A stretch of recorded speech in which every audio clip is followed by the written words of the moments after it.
Les Badamiers, résidence de l'archevêque de Dakar. En accueillant le chef de l'État, Monseigneur Benjamin Ndiaye mesure l'importance de la charge, mais se dit confiant quant à la capacité du président Bassirou Diomaye Faye de conduire notre pays, le Sénégal.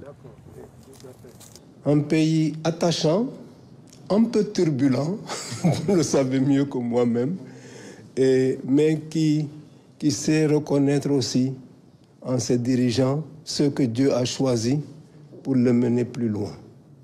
Vous avez donc une mission au service de ce peuple, et en tout cas à la place qui est la nôtre, nous voulons vous assurer de notre prière pour que le Seigneur vous donne les grâces dont vous avez besoin. Intelligence, sagesse, connaissance, persévérance. Votre parcours va montrer votre capacité d'endurance, alors que cette endurance, cette capacité à patienter, puisse aussi être pour vous comme un legs qui vous aide dans votre mission d'aujourd'hui. L'Église est là, dans sa mission particulière. C'est des chrétiens sénégalais ou des chrétiens vivant au Sénégal, mais qui se sentent entièrement patriotes et citoyens, et qui entendent aussi amener leur contribution à la vie de notre nation, dans le respect de la pluralité des croyances. Alors vraiment, soyez le bienvenu ici et que Dieu vous bénisse. Le chef de l'État a remercié l'archevêque de Dakar pour la qualité de l'accueil.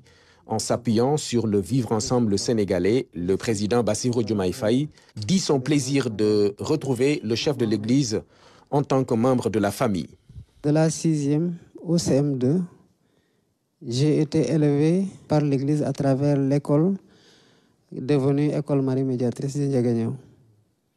Et cela rend compte de ce formidable peuple que nous avons, qui sait effectivement reconnaître les dirigeants qui peuvent l'amener loin, mais qui sait aussi préserver les valeurs fondamentales qui sont le socle de notre vivre ensemble.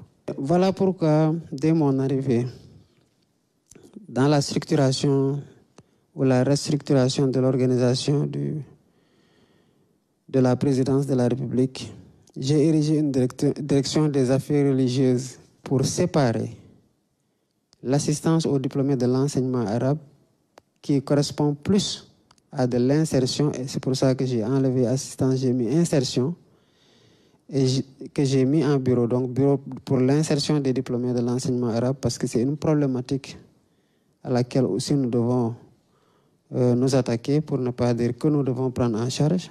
J'ai laissé ça comme tel. J'ai créé un bureau des affaires religieuses qui dépasse donc le cadre des Dara pour embrasser toutes les religions. Pour moi, c'est cela l'équidistance entre les cultes que je me dois d'avoir dans un pays laïque. J'ai pris acte ou connaissance plutôt des travaux à finaliser au niveau du site du sanctuaire marial de Popenguine.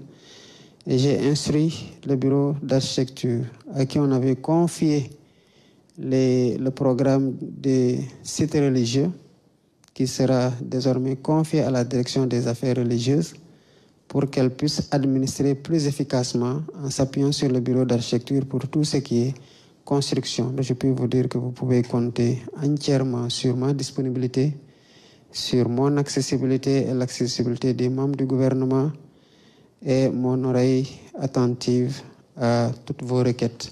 Le chef de l'État a salué la clairvoyance et la lucidité de l'archevêque de Dakar, Monseigneur Benjamin Ndiaye.